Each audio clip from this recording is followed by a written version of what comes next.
All right, so I'm out here, new project. We went out camping and it worked great. Last day, it sputtered, quit, and then it wouldn't start again.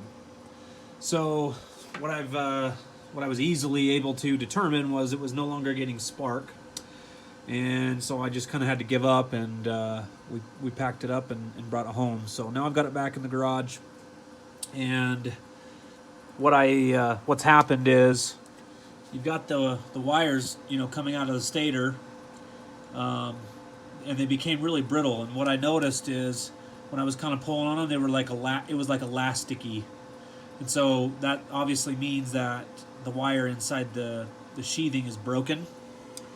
And I don't know if you can even see this at all, but essentially, I need to put in a new trigger wire. And while I'm in there, I think I'm actually just going to replace all the wires, because the power wires for the three-phase AC power coming out to the regulator rectifier, I think, are starting to get a little bit worn, at least the outer jacket here. So these are actually they're protected with a braided, probably nylon sheathing. But you can kind of see that this is kind of starting to fray and break down, and so I'm actually just going to replace all the wires. Now, I think this would be easy on any other GY6 setup. That's a non-water cooled engine. My problem is this is a water cooled setup, and so I have coolant and oil lines, kind of like in the way. It's not just a matter of, we'll just take the stator cover off and then solder a new wire on. So I've actually got to probably drain the oil. I've probably got to drain the coolant, because I assume this is the water pump. I can only make an assumption because we have the main, one of the main, where I have the bottom end of the radiator right here. So I assume that is circulating back up to the radiator. So I've got to go through this, and it just seems like this would be a good video to show kind of the anatomy of what it is to pull one of these liquid cooled GY6 engines apart. So my engine, just for your reference, is a 172mm. So it's a one cylinder 72 millimeter GY6. So that's the actual model number, 172 Mike. So the first thing I'm going to do is I'm going to drain the oil. There's kind of like a little oil strainer right here. I'll pull that off, let the oil drain as much as I can. I think the next step, I'm going to have to pull this off, and I'm going to see how much coolant actually drains out. And I have new coolant in there, so I'm going to try to do it cleanly so I can reuse the coolant.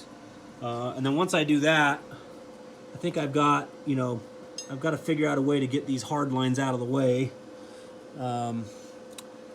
So that I can, I don't know if it's part of the PCV system or what, but I kind of got to dissect what these hard lines are all about, and then we'll go from there. So when I get to the next stage, I'll brief you, and I'll let you know where I'm at. Okay, so the approach here is we're just going to kind of play this by ear. Again, I haven't been into one of these GY6 engines from the stator side when it's a liquid cooled engine, and it's obviously different than the air cooled engine. So it's got some type of oil pump that pumps oil up into the cam. So regardless of that, I'm going to be removing this. So I've got a bolt up here at the top of the head to remove on this kind of solid, what would be looks like about a 1/4 inch or 3/8 inch line. I've got a bolt here. I've got a mounting bolt here, another mounting bolt here. It looks like most everything is 8 millimeter or 10 millimeter. I'm actually going to leave the. I'm probably going to leave the hose connected here, and I'll probably just. Well, I'll have to play this by ear. Either I'll leave the hose on, and I'll just pull these 8 millimeter screws off of this water pump. Well, I assume this is a water pump. I got to get in there to see exactly what this is. But overall, I just need to get in and pull this overall cover off so that I can get to the stator. The stator's got to be somehow separate and protected from both the oil and the liquid coolant. They're not just going to have the stator in there flipping around in in a liquid, you know, covered environment. So the casing must be machined in such a way that the oil and the coolant have specific channels. And then once I pull this cover off, I should be able to see a nice dry stator. And once I see the stator, and I'll remove the stator, and I might replace it, or I might splice in new wires. We'll see once I get in there. Okay, so I've got the water pump more or less just pulled off, and this is what you get. This is just probably something that's direct driven off of the crankshaft somehow, or it's probably geared because it's probably slowed down just a little bit. But so that's it. That's the first stage. I've also took out this kind of oil return line. You know, you can kind of see it actually goes on the engine like this.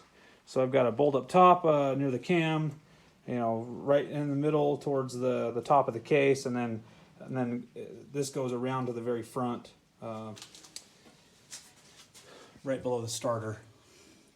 So you can kind of see that washer right there at the end of the tip of my finger. That's where that goes. So I'm just going to kind of keep going now. I'm just zipping out 8mm bolts, trying to keep track of all the sizes and where everything goes. And I think I've got to pull the top. This, I believe. So this is your inlet, and then this is your outlet from the water pump. I probably am gonna have to pull this off, and it's baked on that case pretty good. So wish me luck. But from there, as far as I can tell, all I've got is a bunch of little 8mm to pull off, and then I should be looking at that stator. I've unbolted the water pump, which I just kind of have folded down here. One thing I did note, and I was afraid this was going to happen, but I did pull a chunk of the gasket apart. So I'm going to have to make my own gasket or figure something out there. And then I've now, I had to heat this with my heat gun, but I was able to get this water pump outlet off. And now, you know, you can kind of see the cover's loose. So I'm ready to now pull all these bolts out. I actually don't know if they're different lengths, so that's why I left them all in with just 2 threads hanging on, so that as I start pulling them out one by one, I'm going to start here at the 12 o'clock, and then I'm going to go counterclockwise, and I'm going to set the bolts down in the counterclockwise order. So once I do that, I'll be able to pull this cover off, and I'll show you. Hopefully, we're looking at the stator, and this repair is probably more than 50% complete at this point. I just got to figure out what I'm going to do to repair the wiring. Okay, so we got it off. Let's get these kind of hoses up out of the way here. Just tuck them up. Okay, so this is kind of interesting setup. Stator is stationary mounted on the inside of the outside cover. I just wasn't expecting that. I've taken quite a few engines apart in my life, and I've never seen this, but this kind of explains maybe a little bit about how they were able to, you know, put this engine together in a way that kept the oil and the coolant away from the stator. Let me just kind of turn and orient this. So basically, this cover goes on like this. So there's, to my right is the driver's steering wheel of the Buggy. Okay, so this is I'm on the right side of the engine. This is the back rear tire. Just orient you. So now, if I flip this over, that's how it's oriented. So here on the rotor, you can see here's your pickup magnet right here. And then here is the mechanism that integrates with the CDI. See that blue wire right there? That's actually the trigger wire. So as that big magnet on the rotor rotates around, spark, right?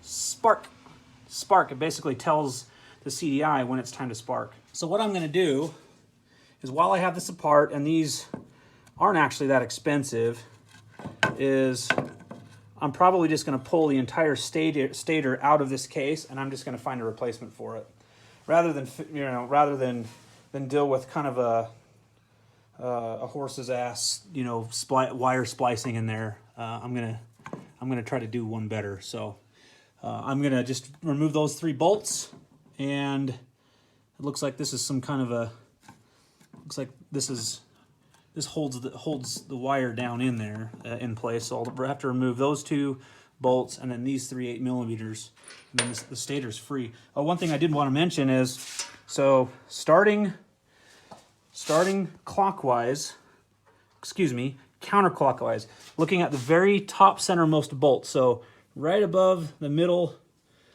of the rotor. So start here and then go clockwise around the outside of the case, around these 8mm bolts. This is the length variation. So I'm really glad that I didn't just start pulling them out and put them in a pile. I now have, I know this, I go from here and I go left. I should have done it like reading like a book, but this was my top middle one, then counterclockwise next, and so on and so forth. So just want to make a note of that. That's important. Save you a little bit of time trying to figure out which bolt goes where. Okay, so just a little bit of anatomy here real quick before I pull the stator all the way out. So I did take the bolts out. Everything's just kind of loosely fitting in there, but I just kind of wanted to show you really quickly how these things are kind of wired in there. So first off, you know, you can kind of pull out the stator coils. Okay, that has, in my case, 18 poles. And then you'll notice that this kind of has this, how that all just kind of came out as one unit. So technically the 2 wires that I'm having the problem with are from a separate component. Like this pickup coil right here that actually that detects that magnet and tells the CDI when to spark. It's actually two separate wires. I could probably just pull it out and separate it completely from the stator. So really, when I pull this unit out, you think, okay, I've got one stator right here, but really I've got 2 components, because I've got the stator that has the actual poles on it, and then I've got this separate pickup coil for the CDI. And this is, again, this is the one that I'm having the wires got all brittle and broke on the inside, and that's what I need to replace. But while I'm at it, you know, if I can just find a stator that will just be plug and play for this guy, then that's what I'm going to do. I'm just going to send out for it. Okay, so I'm at a point now where I've got the stator cover all back on. Everything's back together. And I went to fire up the engine, and it sparked. So I got spark back. So I fixed one of the correct problems. However, I think that when this thing shut down, there were a couple of things that went wrong. And I believe one of those is the valve slipped. So I need to do a valve adjustment, because this thing will start up, but I can't actually give it gas or the thing dies. So now I'm thinking, okay, let's look at fuel. Let's look at air mixture. Let's look at timing. So because those are your primary things to check when you can't get an engine to start or run well. So the thing runs and it idles, but again, it's just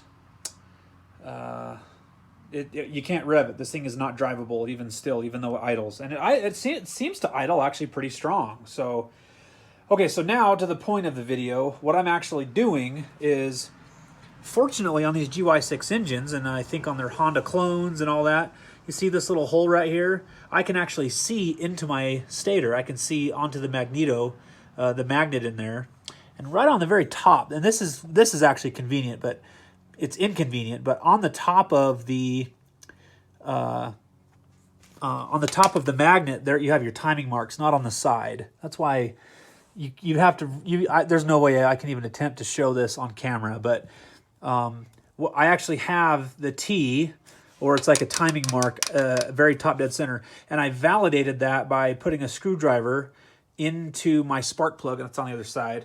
But I put a screwdriver in there, and I gently just turned the engine, and I knew that I was almost a top dead center. And then I came over here, and then I had somebody turn the variator on the other side just barely, so that it advanced the mark just to where it's perfect. So I should be on the compression stroke at this point with the valves closed.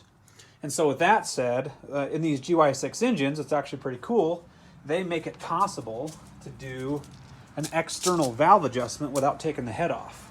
And that's actually what these are for. So there's my spark plug hole, right?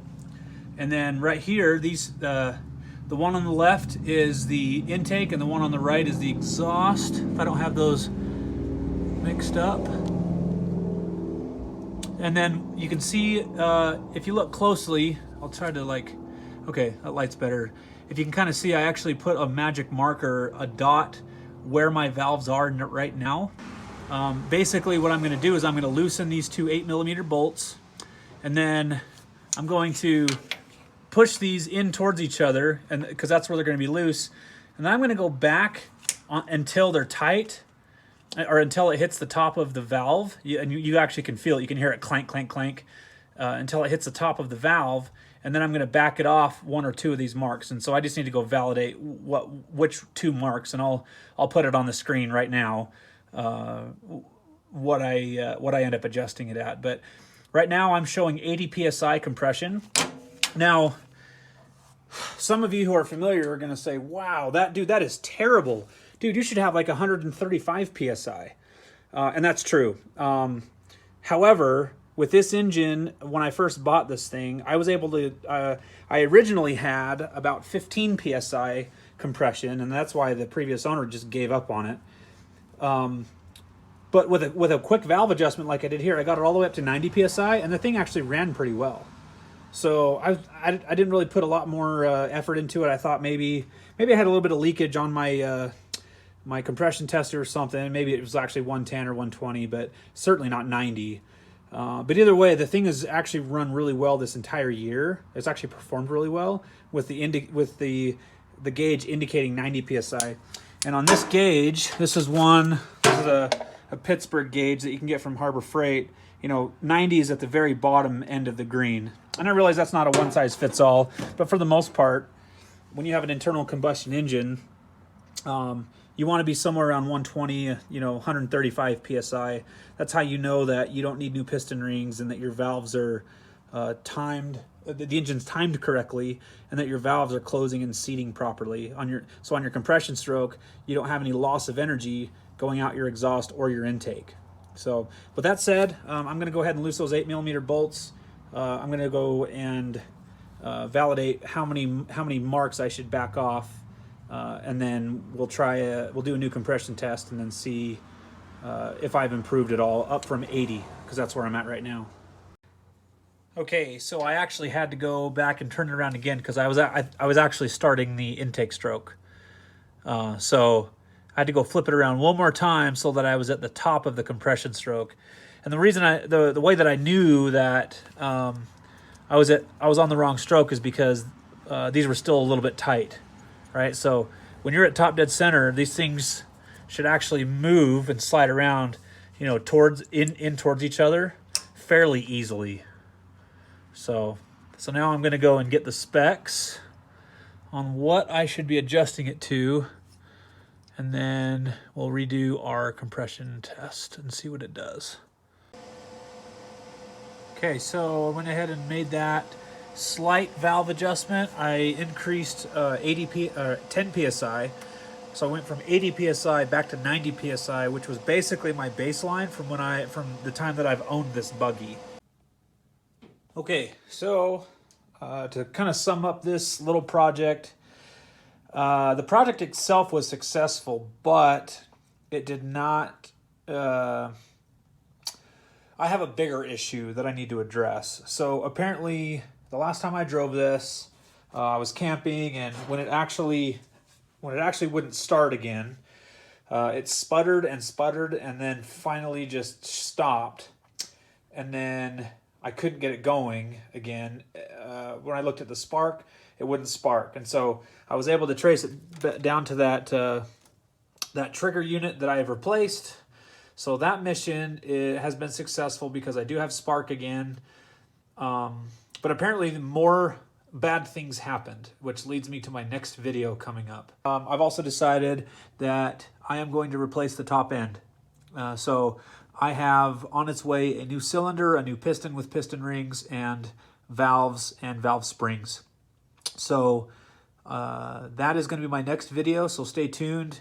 But as for the stator piece of this video, that was a success. Hopefully that gave you a little bit of insight into the left side or the right side of this crankcase, you know, what it's like to pull it apart.